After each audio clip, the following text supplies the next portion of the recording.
don't really see anything. I just see a wall of argle-blargle. Argle-blargle. Argle-blargle. Heyo! Welcome to the Unscripted Video Game Podcast. I'm Patrick. I'm Sledge. I'm Aaron, on the phone right now.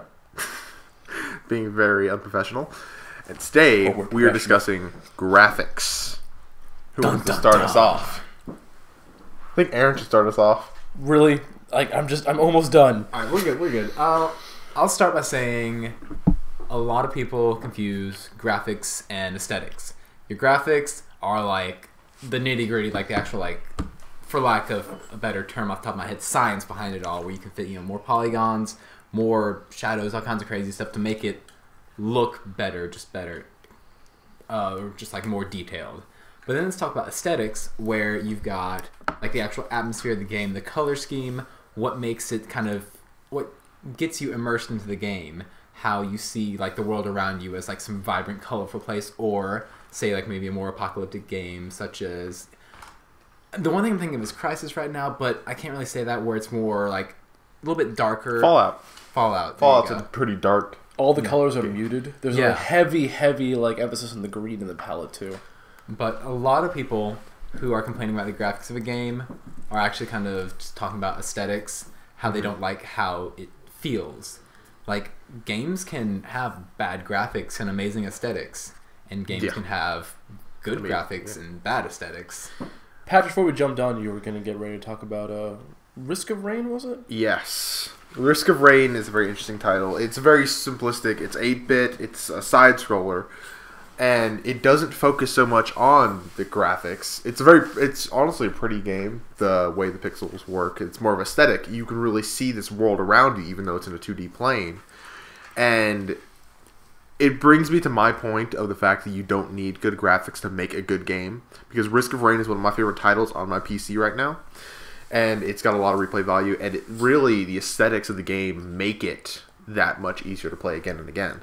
Terraria is it was one of the most downloaded titles for a while, and it's still extremely popular. Oh, yes. Especially since they started rebooting the updates. Yeah, definitely.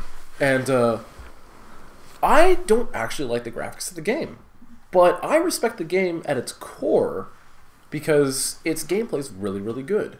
You don't need good graphics to really make the entire game itself. I'm more of the opinion that gameplay is more central and more pertinent than graphics, but I could argue that graphics do actually help the game. Like, if anybody's heard of Dwarf Fortress, and you should probably look it up, it's a really incredibly in-depth title, but it's not one that I'll ever play, because I can't do ACII, or AC2, or basically text-based graphics. I just can't get immersed. I can't get attached to anything that I'm seeing, because I don't really see anything. I just see a wall of argle-blargle. Argle-blargle. Argle-blargle. Using those literary terms. That minus sign, that's an enemy, but the plus sign is your ally. Which makes sense, actually. It totally makes sense. But it's also bleh. It's just bleh. I mean, even you can start talking generations, like how we're of a younger generation, and we're used to seeing games where you've got a lot of more like in-depth graphics, 3D polygons and stuff like that, where it's like you're used to being in a world that looks more like the world that we're used to. What Sledge is basically saying is that we're all spoiled. Yeah. We're all basically spoiled. You kids in your faces, spaces. Back in my day, we had 2 bars in a square, and the square was supposed to be a ball. I think one of the greatest examples of graphic evolution is going from Pokemon Red, Blue, Yellow, and then going to X and Y, or Black 2, White 2. That, when you play those games back to back, it is like an entire different world. The Pokemon franchise has grown, and its aesthetics, its graphics and aesthetics at this point, and they both work so well, and you could almost never imagine that this flat, top-down game in black and white would ever turn into this beautiful 3D at some points game on a handheld console. It's amazing to me. Mm-hmm. So graphics do further the experience, and can we all agree they're not central to it, but they're an important aspect of it? Yes, I will agree to that. In the case of most games, yeah. I mean, of course, there are those games that, especially when you come out like with the release of a new console, all their advertising is graphics and how it's like, look at this pretty game, look at the shading, look at the details we have in this. Those slow, almost pornographic pans across like the environment. Yep. Like Halo 4, I think, had a lot of that, where there was parts in the demo where the guy would literally just stop and just start panning across the area. And I'm like, wow, this is really, really pretty.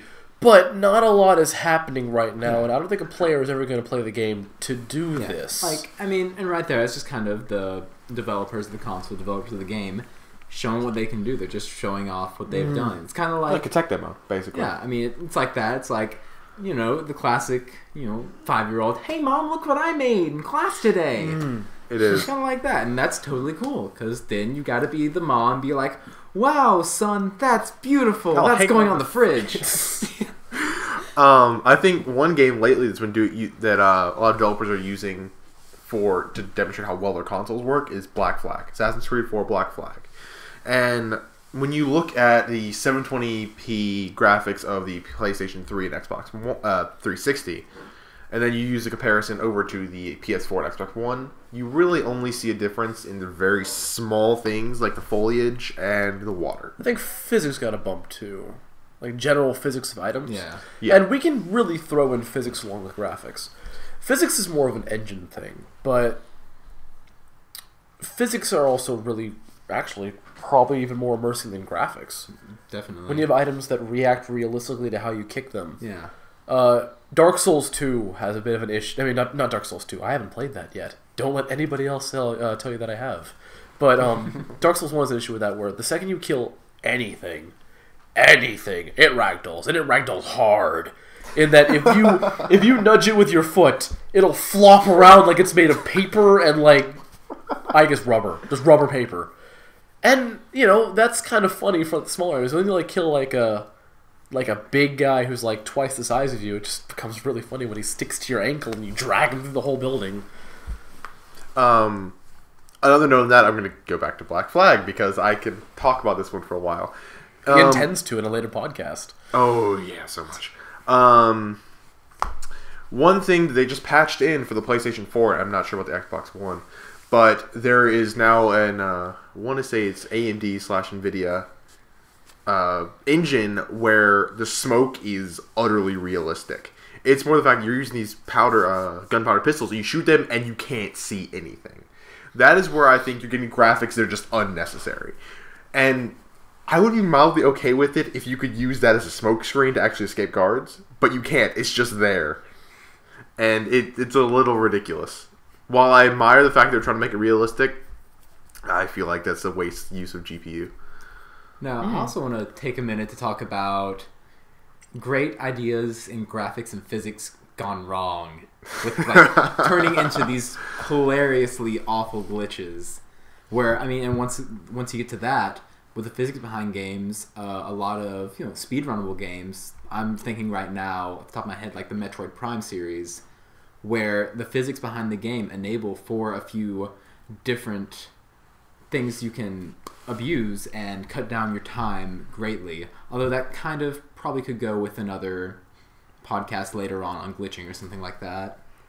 There's one famous glitch that I could mention, and I'm just going to mention the one, but it's just like the perfect example of textures and art design and physics and everything just caving in on itself. Is that there was an old Rocky game, like Rocky Balboa, where the boxer was to enter into the ring, but something would glitch with the textures or the physics, and they would just turn into these flesh columns. If we had pictures in this podcast, we would show you. I could probably pull pictures up since it's going to be an audio podcast. I'll be able to flash up something. Yeah, we'll get that. Yeah, but it's just it would make a guy's legs flip up above his head and turn him into this floating torso with eyes that bulge through his shins and just feet just moving like they're walking on the air. It's you look at these kind of things and developers are trying so hard to make games look that way they actually or sometimes aren't. Or sometimes aren't. They get some glitches and it's you have to sit back and was this made in Gary's mod? Or is this actually a real thing?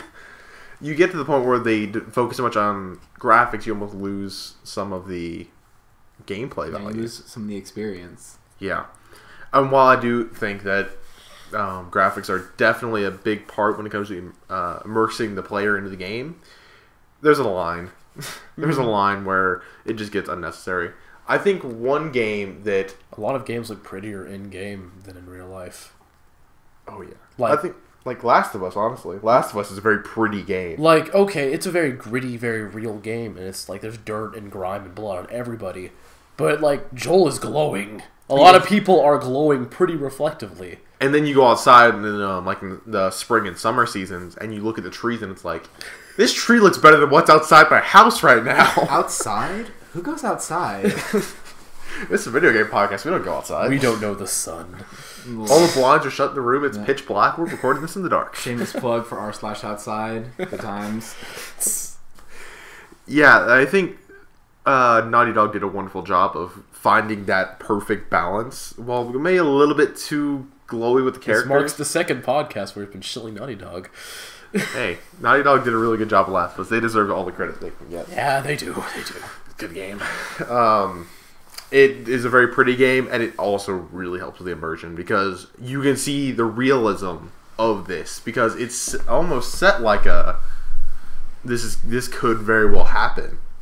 And I think when you go to games like that and you go and say this is what could happen, then graphics are really going to help you try to achieve that and get that message across to the player. What really actually interests me in games is that I find more than art design and more than graphics actually is motion capture that gets me the most invested.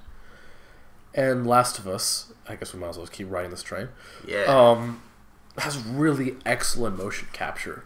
Like the way that the actors, and in fact that, and if you guys don't know this, is that actors are put in suits that have sensors on them that are then mapped to a graphics thing, then given textures and a bunch of other stuff to like really make them fit in the game universe. It's probably more complicated than what I'm saying. But I'll snap a picture of mocap to the screen. Yeah, but making more work for yourself, I see. But in Last of Us, everybody has like this feeling of weight when you punch somebody. Like not only does the person who gets punched have this like reaction to it, but also the person who's punching has a reaction to it. And back in the day, that wasn't the case. If you melee in Halo, Master Chief is basically swinging his weapon through the air, and the enemy is just exploding. Or like Doom, that chainsaw doesn't get like pushed around when you shove it into a monster. That monster just dissolves on its own volition. But It reminds me of Killing Floor. Oh my god, the Killing Floor graphics. There's a dwarf axe in there that you get from owning the game Dwarfs, and this axe, you hit an enemy with the special attack, and they just fly. Like, literally, They fly, or they become a fine red mist. Yeah, Sledge and I play Killing Floor a lot together, and it's just a game. You go on the easiest difficulty you can, and just go around and play with the dwarf axe, and you just hit stuff, and it's the funniest thing I have seen in a long time in video games. the reason why animation, the reason why. Okay, I should probably explain that real quick before you go. Moonbase is one of the maps of the game, and for those that aren't familiar with Killing Floor, it's like a zombie sort of thing where it's infected. It's basically just a wave. It's zombie horde mode. Yeah, basically. It's 10 waves and then a boss. But there's this map where it's like, on the moon. Yeah, Christmas on a space station. And there is very, very low gravity. It's not quite zero, but it's low enough that if you use the dwarf axe combined with Moonbase, you can send the enemy across the map. Or if you're taking a shotgun into the fray, you can just jump up, fire the shotgun at a wall, and shoot yourself across the base. It's great for getting out of sticky situations. But it also kind of goes back into the whole like realism of physics. But Aaron, you were saying something before that happened. I think I was, maybe. sorry about that. I feel like that's needs to be actually explained. Fine. Everybody loves ragdolls. Everybody loves ragdolls. So Killing Floor, good game for ragdolls ragdoll physics. I used to, when I played Dead Space 2, I used to like deliberately close doors on necromorph bodies so they would just like spaz out. And it's because the game couldn't like withstand their spazzing, they would explode, and it was beautiful. So, are we actually getting video right now too? No, are you just watching it through a camera? Our Captain Danette is like doing some mysterious stuff in the background. Magic behind the scenes stuff. Don't I don't trip. kill myself there.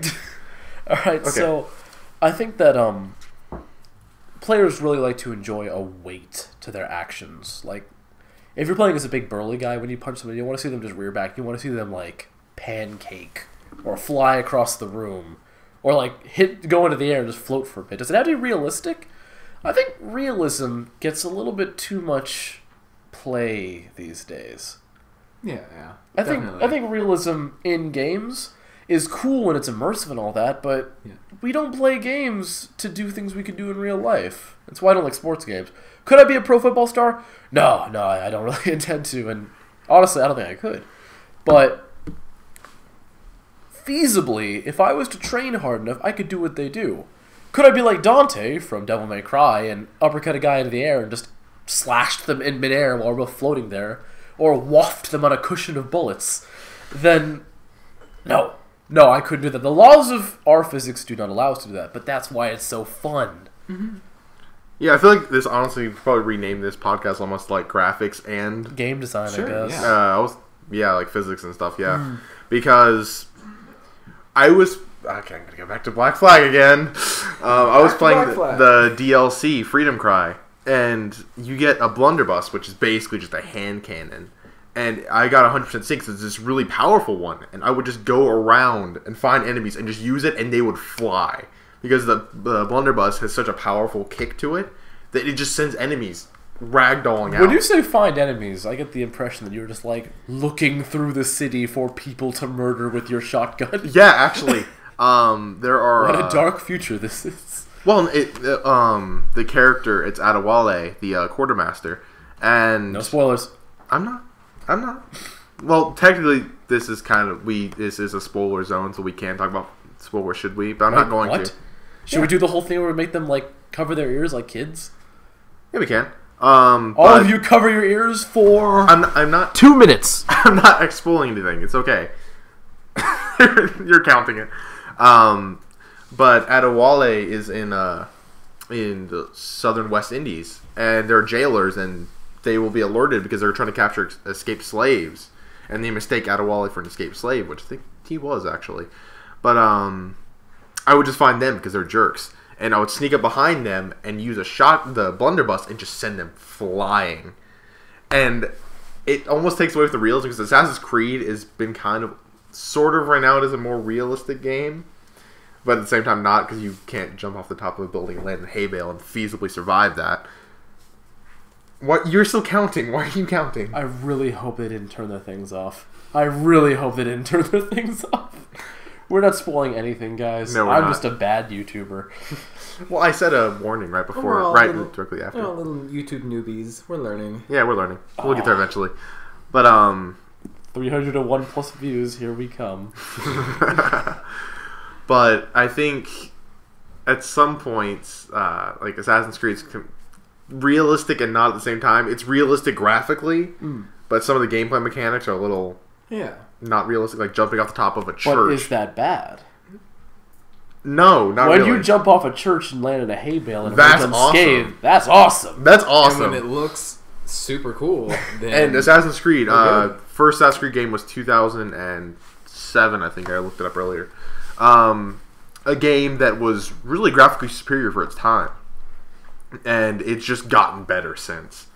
Right now they're kind of at a point where it's just kind of in limbo, because with the PS4, Xbox One, they're just kind of improving the small details like the water and the trees and the tattoos.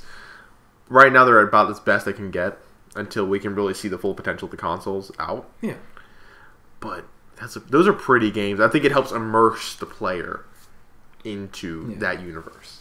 Now, speaking of immersion and graphics in games, let's go to one of the most hotly debated graphical games of this decade, I'd say. Minecraft. Okay. Yeah, that's Go fair. for it. That's fair. Yeah. So, I mean, like, I'm sure most everybody out here has heard of the game Minecraft. Most of them probably played it. You know, you're in a literal block world where you're in 8x8, 16x16, whatever graphic setting you really go for with your texture pack, or resource packs, what they're called now. But Resource packs. yeah, resource packs. But, you know, people love the game. It is an absolutely brilliant game with the sandbox concept, the survival concept, the do whatever in the world you want to do concept that draws people in. It's like Legos for all ages. Not saying Legos aren't for all ages though. I still love Legos. Woo, Legos! They are pretty rad, guys. Yeah. But like the first thing people would jump on with Minecraft were the graphics. They'd be like this game sounds kind of cool, but I don't like the graphics, so I don't think I'm going to buy it.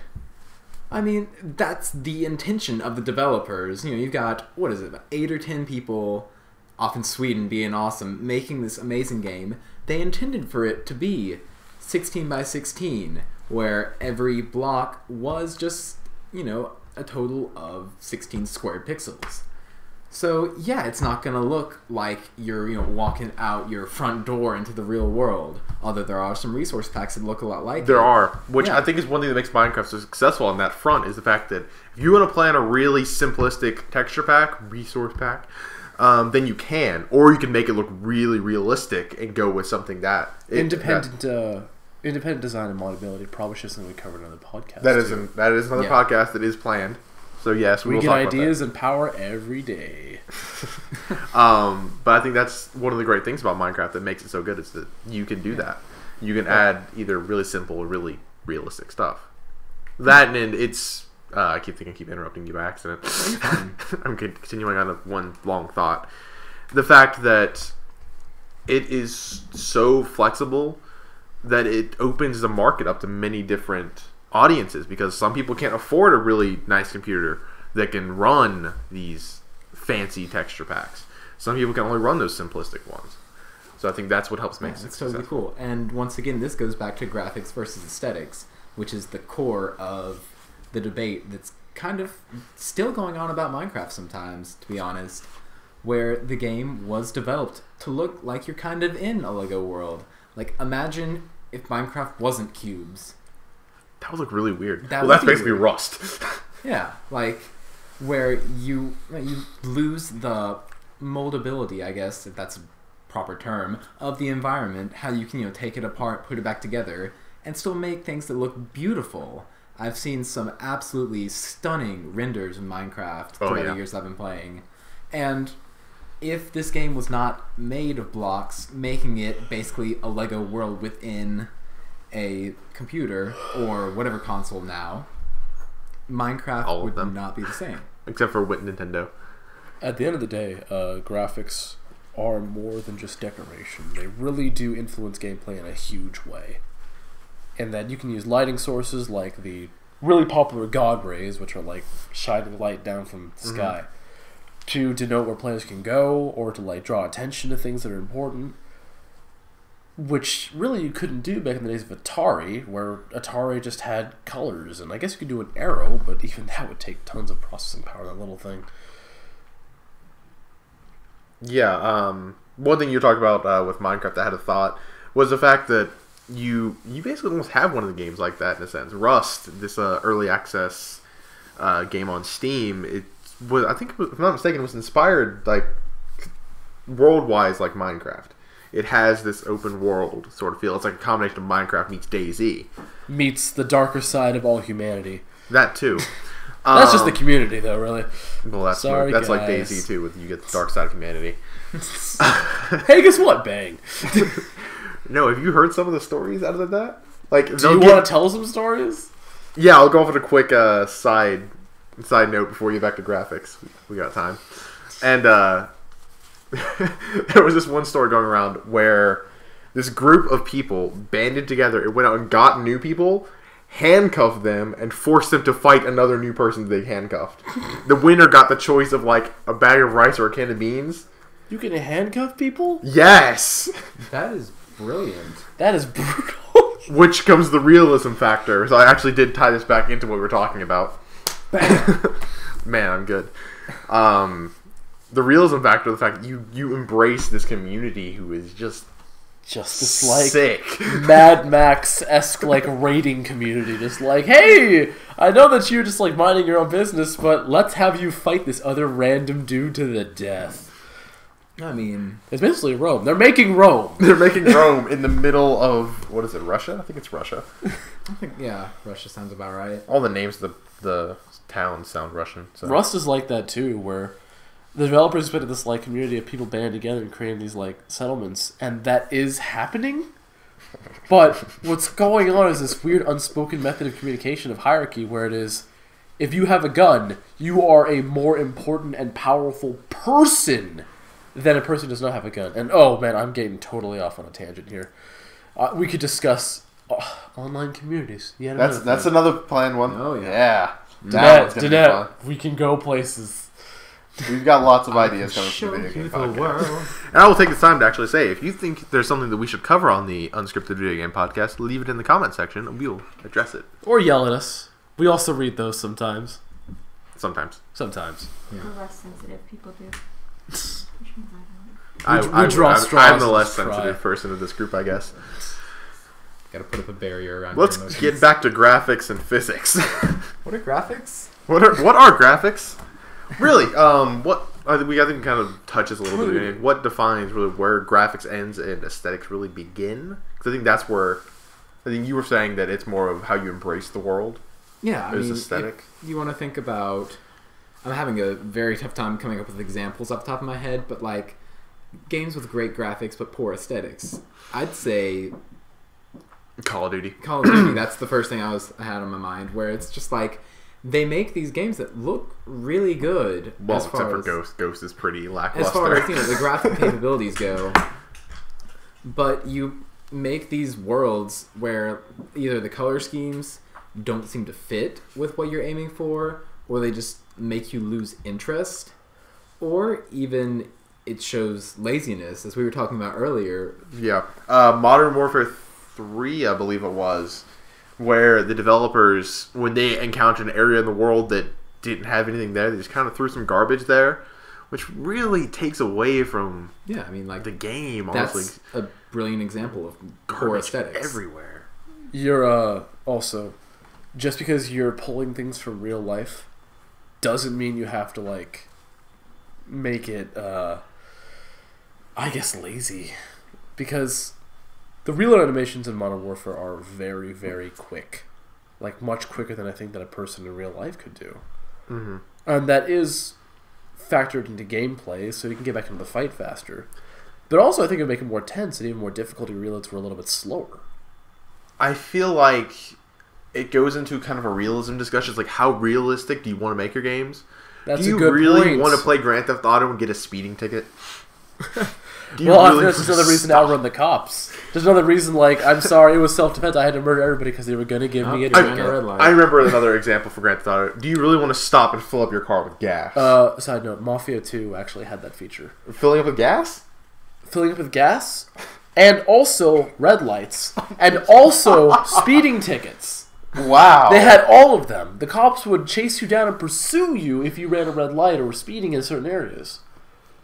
And it would lead to some like annoying moments of like, oh, I gotta pay a fine. But then you remember this is Mafia. Instead of paying a fine, when the cop comes to your window, you could just shoot him because you're insane.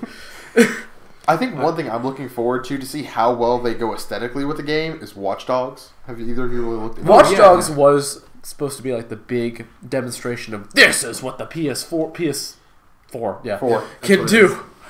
In every podcast, this is what the PS4 can do, and Yeah, it was it's supposed to kind be of a Watch Dogs. sad that it got pushed back quite a bit. I'm glad that they did, though, because I feel... That is I've good. got it pre-ordered, honestly, and I would be really upset if they released a game that wasn't finished or not as good as they said it was going to be.